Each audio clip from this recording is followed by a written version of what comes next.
Chapter 1651. Olivia slowly turned around to see a man under a coconut tree.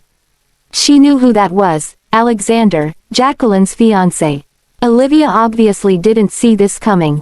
It looked like Jacqueline and Alexander were in true love. Considering how he knew Jacqueline's identity from the start, he might have played a role in her plan too. Wendell's and Wayne's faces conjured in her mind, and she formed a guess. As soon as he saw Jacqueline, Alexander ran over. "Jacqueline, are you all right?"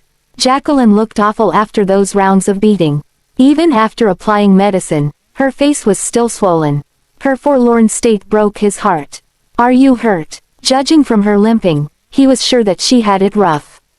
He shielded her with his back as murderous intent overflowed around him. Once he showed up, the seemingly innocuous and unobtrusive Willow stood before Olivia. Since she couldn't speak, Willow had a more sensitive sense of her surroundings, be it people or objects. Olivia could tell what was going on from Willow's gaze. Based on the documents and her past interaction with Alexander, he seemed like a shy gentleman, the polar opposite of Ethan. No matter where Ethan was, he would stand out among the crowd. But Alexander had more demure features, which could be easily overlooked by the mass of people. People like Alexander were the most dangerous kind. Silent people would become scary when they were livid. The fact that Jacqueline chose him as her partner meant that he wasn't any ordinary person. Alarmed, Olivia secretly pulled Ethan's hand to write something on his palm. "Careful." Ethan's eyes turned icy. "What did you do to her?" Alexander called out, not caring that Ethan was his elder cousin. "Her death will never be able to atone for her sins," replied Ethan, who was taller and more built than Alexander. Alexander wanted to say something, but the irritated Jacqueline nudged him to a side.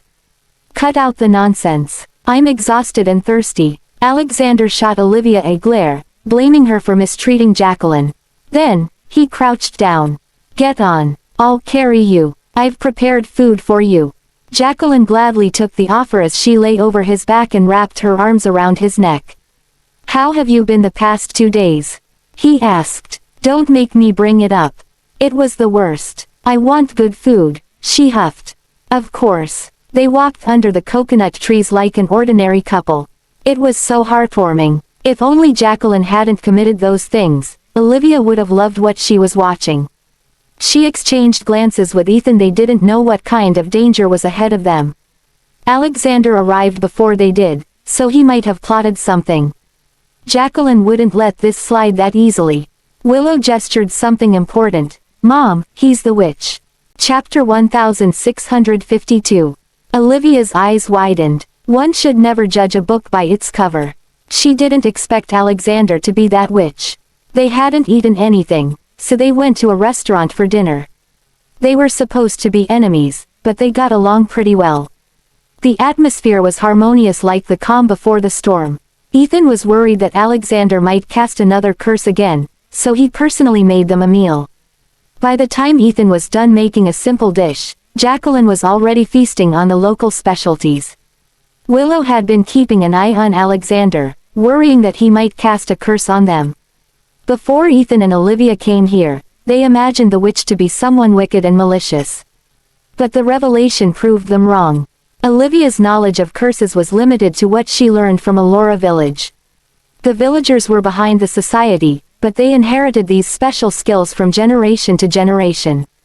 Alexander looked like a gentleman, totally not the image one would have of a witch.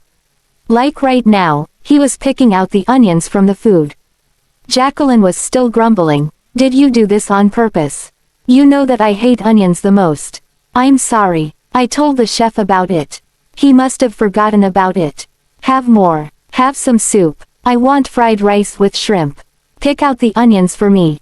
"Okay. Have some soup first. It's good for you." Olivia rested her chin on her palm, wondering if Jacqueline was the real witch who cast a spell on him. Jacqueline was dominating while Alexander was submissive. They were still having a tiff as the sun slowly set. Ethan waved his hand before Olivia. "What are you looking at?" "The sunset is gorgeous today," she exclaimed. "I know." She wondered if she would be able to see such a beautiful sunset tomorrow. Jacqueline definitely had a plan B. As long as she had a chance, she would surely kill Olivia. Have more. You've become thinner recently. Olivia could barely have a good night's sleep ever since her mother went missing. Okay, she responded. She picked a shrimp and peeled it for Willow. The girl gave her a sweet smile. Watching them, Jacqueline wondered, did Ethan really come unprepared? Alexander noticed Jacqueline's worry. He lowered his voice. Don't worry. I came way before you guys did. They came here alone. This island was far from the mainland and was unpopular among tourists. Thus, it was easy to identify who were the locals. Jacqueline frowned. We'd better be careful. She had received the money, but first, she had to live to spend it. The sun set, and the sky darkened. Pain began to assault Jacqueline as she screamed in agony. Alexander became frantic. Jacqueline, what's wrong? What did you guys do to her? Ethan said, she has the heart devour curse. She'll be in pain on every full moon. It's hell for her. Bastards. How could you do this to her? Bastards. We're nothing compared to you. Alexander, lift the curse off me and I'll do the same for her. It's a fair deal, urged Olivia calmly. It didn't hurt that much since it was just the beginning, so Olivia wasn't affected much. Chapter 1653. Impossible. Alexander seemed like a different person. The gentle side of him had given way to a murderous temperament. Olivia noticed vague black smoke smoldering between his brows. She thought she was seeing things, but now, the fact that he was a witch finally registered in her. If you don't agree to lift the life bond curse first, I have the rest of my life to play with your games. But do keep in mind that Jacqueline will suffer from the heart devour curse on every full moon. Her body won't be able to take it one day. Are you sure she can put up with it? Olivia reminded him. Convulsing in the throes of pain, Jacqueline grabbed his arm. It hurts. I can't hold on any longer. Alexander hugged her. It's not that I don't want to, but we need a quiet place to lift the life bond curse. The hosts also have to be free from pain or injury to make it work. Now that Jacqueline is in pain, I can't do anything about it. If her life is in danger, the curse might kill her right away too. Frowning, Olivia looked at Willow to seek confirmation. The girl gestured. It's possible. Curses weren't machines. They could be controlled. Unforeseen accidents could happen. Ethan grew worried at that. He would never allow anything or anyone to hurt Olivia. Fine, we'll lift the heart devour curse for her first. Olivia shot him a disapproving look for his impulsive decision. He held her hand. It's okay, Liv. Your life matters the most here. Any objections, Willow? Willow shook her head, indicating that she agreed with his idea. All right, can you lift the life bond curse off after we break the heart devour curse? It depends on their conditions. When we're trying to lift a curse off, the hosts have to stay calm and healthy. Noticing Ethan's furrowing brows, Alexander added, we're on the same page here. You don't want anything to happen to Olivia. I don't want anything to happen to Jacqueline either. I cast a curse on her to save her. This curse is like a ticking time bomb. I'm worried that she might get hurt. Finally convinced, Ethan nodded. Fine, we'll do as you say. Willow approached Jacqueline, and Alexander stared at her warily. What is she trying to do? She'll break the curse on Jacqueline. Find a safe place. Is she even 5? Can she do it? Alexander couldn't believe his ears. You'll find out soon. Let's go. Alexander quickly carried Jacqueline on his back, comforting her. Hold on, Jacqueline. You'll feel better soon. The pain was too much for her to utter a word. All she could do was to clutch his clothes tightly. They went to the best hotel on the island. On the other hand, Alan entered a room in the army base located on the island. There was another man pacing back and forth in the room. All done, Mr. Maxwell. Ethan has brought Miss Fordham to the hotel, reported Alan. Okay. Is everything prepared? Yes, but our enemy is a witch. It'll take a single mistake to give the game away, so our men don't dare to approach. We're waiting for Ethan's orders. That idiot. Why must I listen to someone who can't even protect a woman? Once the curse is lifted, I'm gonna chop his head off. Alan gingerly reminded, Mr. Maxwell, they already have kids. Why not look for another woman? Wayne stroked his chin, thinking about his chances. Instead of that, What are the chances of her children calling me, Dad? Chapter 1654. 0. Ike replied without hesitation. Wayne shot daggers at him with his eyes. Do you have to tamper my confidence like this? I'm your boss. Ike doesn't mean it that way, Mr. Maxwell. According to our sources, Miss Fordham brought along her youngest daughter, Willow. She hasn't been able to speak ever since she was born. How could she call you, Dad? Alan hurriedly spoke for his brother because he knew Wayne was going to hold a grudge again otherwise. Ike once tried to murder Olivia in the country before this, and he was severely punished when Wayne found out. Wayne tipped his cigarette. Despite his tall stature, he looked lonely in the cloud of smoke. It hasn't been that long since I last met her. Why do I miss her so much? Alan facepalmed upon hearing the muttering. Just what kind of spell did Olivia cast on Wayne that he was so hopelessly in love with her? On the other hand, Willow was preparing to lift the curse off Jacqueline. Ethan had never witnessed such a thing. The scene was unpleasant even for a man like him, who had been to death's doorstep. Willow was holding a peculiar bell, the cursed bell. As Willow lightly shook it, Jacqueline opened her mouth. A worm soon squirmed out of her mouth. Before Ethan could get a good glimpse of it, Willow pinched and kept it in a magical bottle, which was a present from Wendy.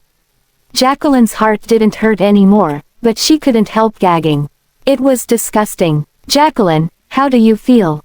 Better, Alexander asked worriedly. I feel like throwing up. It's disgusting. No one could ever stand the fact that a fat worm had just crawled out of their mouth. Olivia assured, she should feel better after a 30-minute break. Now, it's your turn. I can't break the curse right now. His brows furrowed. Jacqueline's not doing well. It's risky. Life bond curse is a dangerous curse to begin with. It's the most reactive curse too. She needs to rest for 2 days. Then, I can do it. Olivia's eyes turned cold. Are you kidding me? As I said, want to lift the curse off her more than you do. If it wasn't to save her, I wouldn't have cast the curse on you. Don't forget that your lives are bound together. If you die, she dies.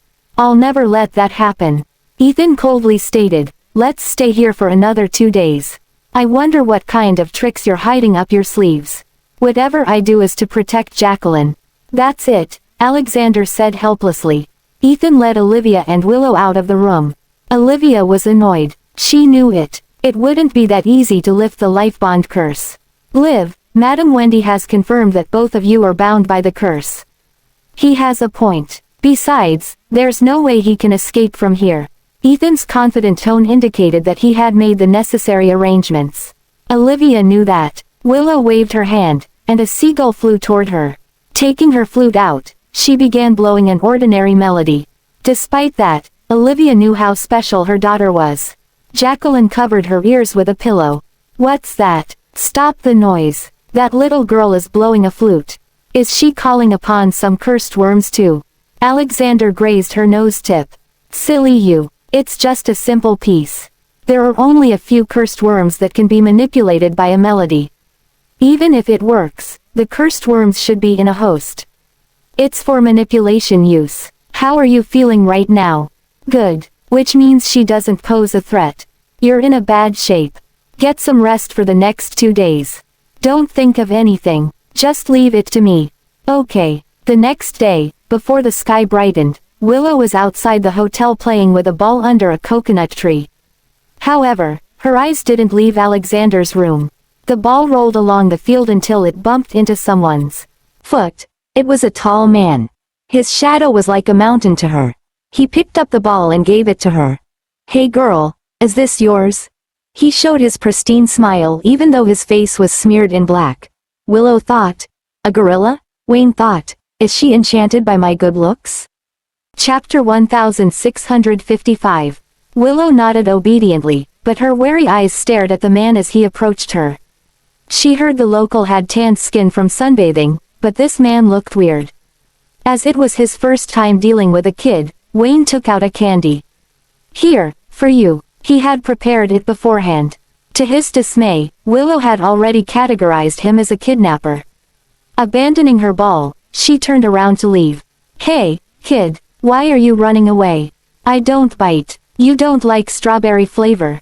Wayne grabbed her wrist. Due to his towering stature, even a grown woman looked petite next to him, let alone Willow. He scooped her up with one arm as if she were a doll. His frantic hands fished out a bunch of lollipops. I have more flavors: watermelon, mango, orange. Here, they're all yours. Alan, who was watching them from afar, went speechless. Mr. Maxwell is a total novice in babysitting. If a freak came up to me when I was a kid, I would have been scared. Can't he see that the girl is freaked out? She must be thinking that he's a kidnapper. I just don't know what's good about that woman. Why can't he get over her? It's been so long. Ike had never liked Olivia. Forget about having a good impression of her, he now bore a lot of opinions against her. Alan thought differently. He rested his cheek on his palm. Speaking of, Willow does look pretty. She's basically the younger version of Miss Fordham. Look at those eyes. They're so special, and she seems like a child who behaves. People can't help but to pamper her. Mr. Maxwell has always been deeply in love with Miss Fordham, and the girl looks like Miss Fordham. I bet he wishes he could reach the stars just for her. Ike snorted, annoyed. In fact, he didn't hate Olivia. Fairly speaking, she was undoubtedly a capable person. However, she was married to Ethan. In that sense, Ike figured that Wayne was out of her league. However, Wayne sprang from a humble origin. He jumped through hoops to come this far. He didn't mind all that. Willow was frightened. She shook her head profusely and gestured that she didn't like sweets. Yet, Wayne didn't stop there. Not only did he take out more candies, he attempted to feed her forcefully. Try 'em. They're sweet. Kids love 'em. She guessed that he had done something to the candies and that she would faint after eating them. Then, he would take her away. She thought, kidnappers these days are getting bolder. How could they kidnap someone in broad daylight? Hence, she no longer held herself back. She grabbed his arm and bit him aggressively. Despite her self-assumingly aggressive attack, her little bite didn't do a thing to his muscular arm. He lifted her by the back of her collar with one hand. Don't break your teeth, kid. Frustrated, she began moving her limbs like a cute little lobster. Wayne stared at her while smiling. You're so much like your mother. He said that softly, so soft that only both of them could hear that. Willow's eyes widened as she was shocked that he knew Olivia. At that moment, a cold voice cut through the air. Let go of my daughter. Wayne turned around. Although he had put on makeup, Olivia could recognize him right away. Who else could this tall man be? How could she not tell from his awkward attempt to please a little girl? Wayne gazed at her deeply. Her hair was tied up, and she was clad in local clothes. A white flower was on her ear. It had been a long time since he last heard of her. It wasn't easy to meet her. Chapter 1656. Wayne tried to explain himself, saying, I just wanted to give her some candies because she looks cute. Knowing that he wasn't a lowly man who would hurt her daughter, Olivia was certain that he was the backup Ethan called over. But Wayne was as reckless as usual. He almost ruined her plan. If Jacqueline and Alexander had found out about his presence, things would have gone south. That was why Olivia gave him the cold treatment. She looked at him like he was a stranger. No need for that, thanks. She carried Willow and strode away. Stay away from strangers. They kidnap kids, she warned intentionally for Wayne to catch on the situation. He was rendered speechless. Although he was aware of her intention, he couldn't help the disappointment. Only he knew that he couldn't sleep the previous night thinking about their reunion. Alan put down the binoculars. He's gonna cry. Look at him. He looks lonely. Serves him right. Why is he so concerned about someone else's wife and child? Ike bit a piece of grass. Alan glared at him. You're never gonna find yourself a wife with that sharp tongue and heart of steel. The divorce rate is high these days. Even if I found one, she could become someone else's wife in the future. I might as well save myself from the hassle. Alan was at a loss for words. Jacqueline woke up on the balcony, rubbing her sleepy eyes. She was able to have a good night's sleep by Alexander's side. What are you looking at? He withdrew his gaze from Olivia and Willow. Nothing. Perhaps he was overthinking it. It seemed like the man wanted to play with Willow because she looked cute. Feeling better. Jacqueline shook her head. Everywhere hurts. Just hold on. I'll skin those bastards alive. None of them can get away from this after hurting you. He caressed her brows affectionately. I'll avenge you, Jacqueline. Ethan isn't an easy opponent. He and Olivia brought along their child, so I'm worried that he's hiding something up his sleeves. Once we lift the curse, we should run away. Revenge can wait, she suggested. Don't worry, I have everything planned, but you're out of shape.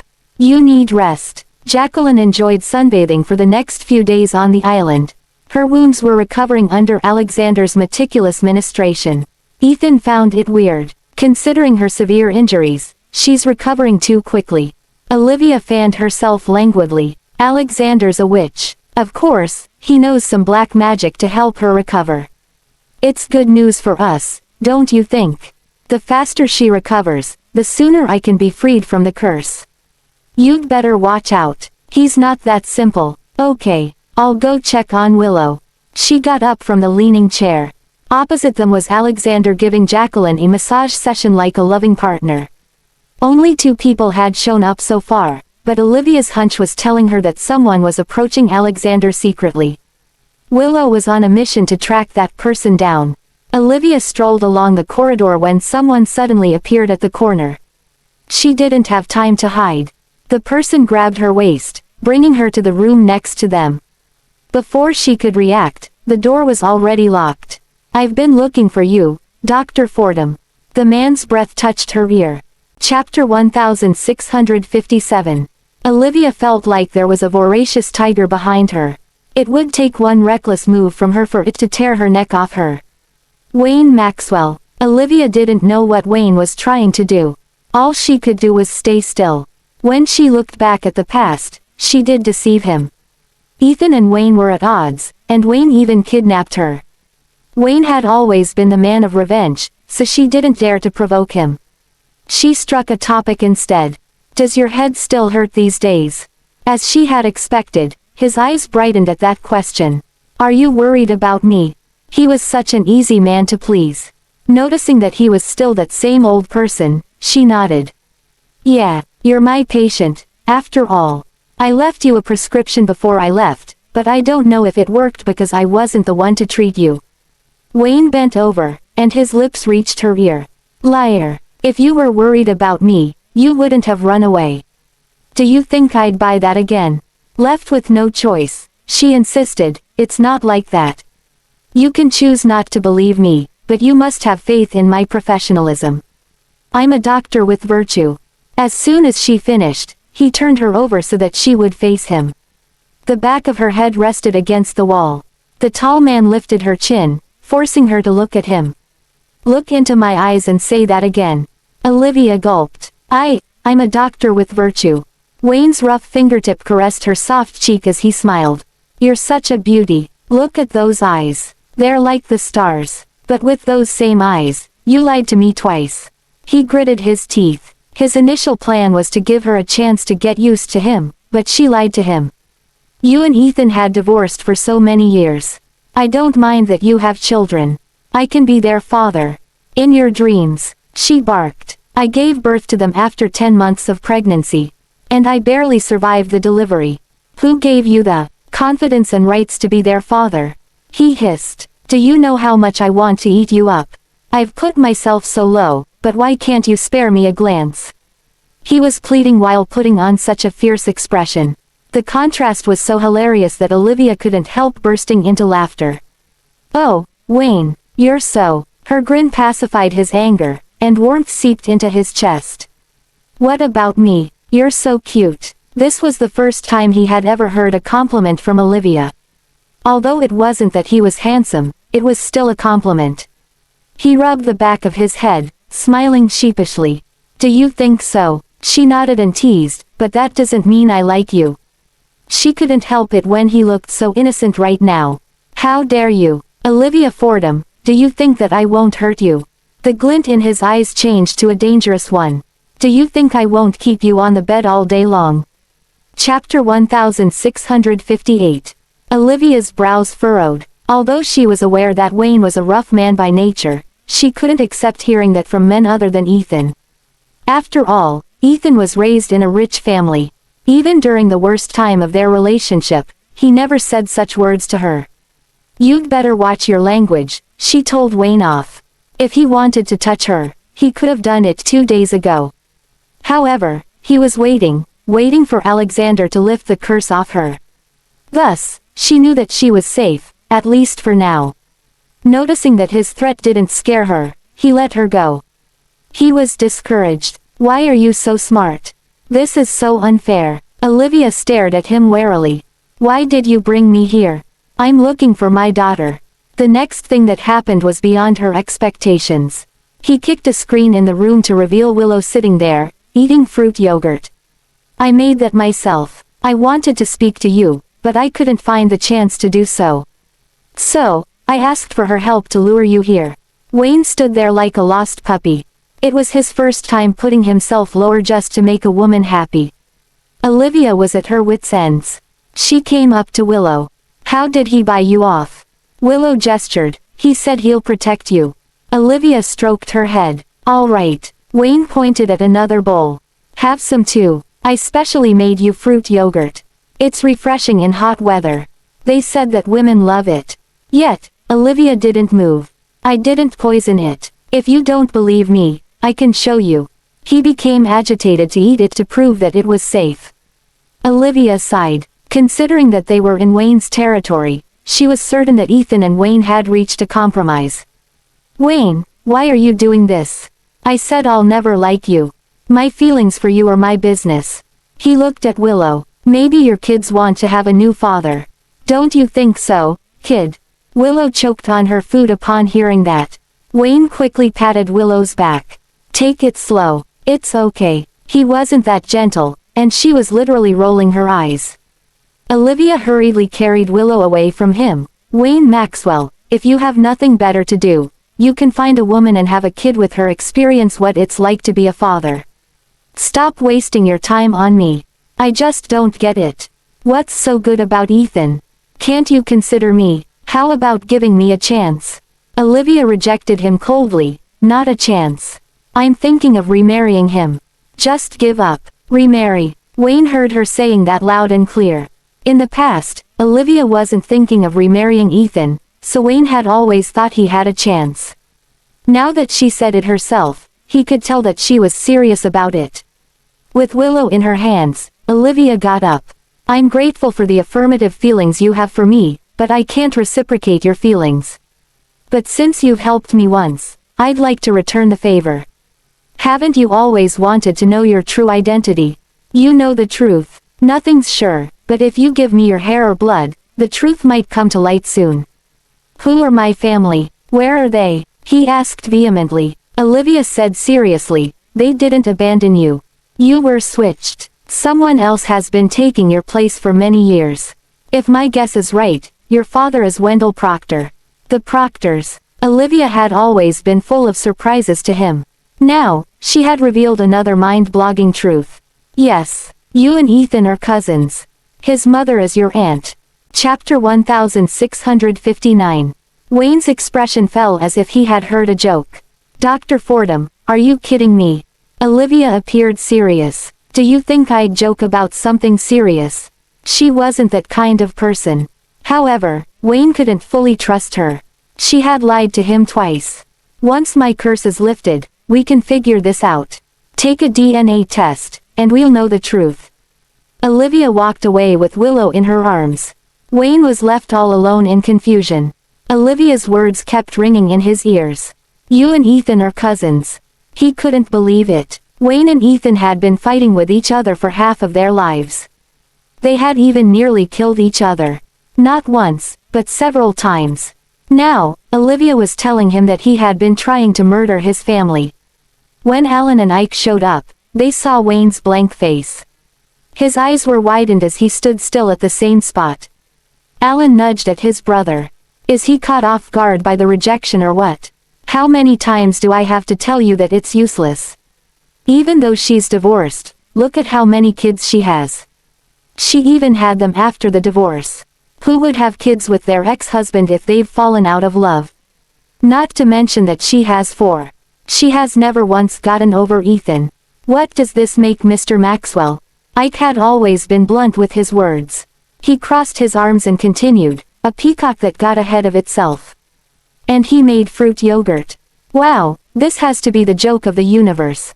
Alan glared at him. Hush it, Ike. No wonder you've been single for years. No one will ever fall for you because of your sharp tongue. Ike snorted. So, what if you know how to sweet talk? You're single too. Stop saying like you're any different. Feeling helpless, Alan decided not to fight with his brother. He would never win verbally. He came up to Wayne. Mr. Maxwell, what are you standing there for? Did Dr. Fordham reject you? Alan's voice finally pulled Wayne's soul. Wayne's expression held solemnity. She must be lying. Still, she didn't have to make up a man's name like that. It bothered him so much. Look into Wendell. Wendell. Which Wendell? Wayne added coldly. Wendell Proctor from Zealotria. Yes, sir. Alan accepted the order, although he didn't know what triggered Wayne. By the time Alan looked into it, he was surprised. Ike, this is bad. This is bad. What? Did Mr. Maxwell come up with some bizarre ideas to win Dr. Fordham's heart? Alan shook his head. I don't think he needs to do that anymore. Wayne marched over in huge strides. Found something. Give it to me. He grabbed the tablet from Alan's hand. The first picture was Wendell's picture. Alan exclaimed, Is he your long-lost father? This face, those eyes, you guys look the exact same. Their features were similar, but Wendell had a darker temperament, unlike Wayne. Wayne read through the information. Wendell's wife passed away a long time ago, and Wendell only had one son, Alexander. If the daughter of the Fordham family was switched, what about the son of the Proctor family? Chapter 1660. Ethan was looking around for Olivia. When he found her and Willow unscathed, a wave of relief washed over him. Where have you been? Olivia cast a glance at Jacqueline, who was just nearby, and made up an excuse. I was spending time with Willow. Alexander said that Jacqueline can do the ritual tonight. Finally, she exclaimed. She crouched down and whispered to Willow, better be careful tonight. They're bad guys. We never know what they have up their sleeves. Willow nodded. The night sky dawned, and layers of gray clouds covered the moon with the stars hiding behind them. Most of the locals went to bed quite early. Places that were still lit up were business operations and army bases. Dim lights brightened the port, adding a luster to the mood. That night, Olivia and Jacqueline sat by the beach. There was a speedboat nearby. Jacqueline reminded sternly, you can only come after me after 3 days as promised. Yes. After what Jacqueline had done to the Fordham family, Olivia shouldn't be letting her go that easily, but the 3-day graceful period was the promise. Alexander gazed at Olivia warily. You'd better keep your promise. Let's begin, Olivia prompted. The life bond curse had tortured her long enough. Now, it was time to lift it off. Alexander informed them about the precautions.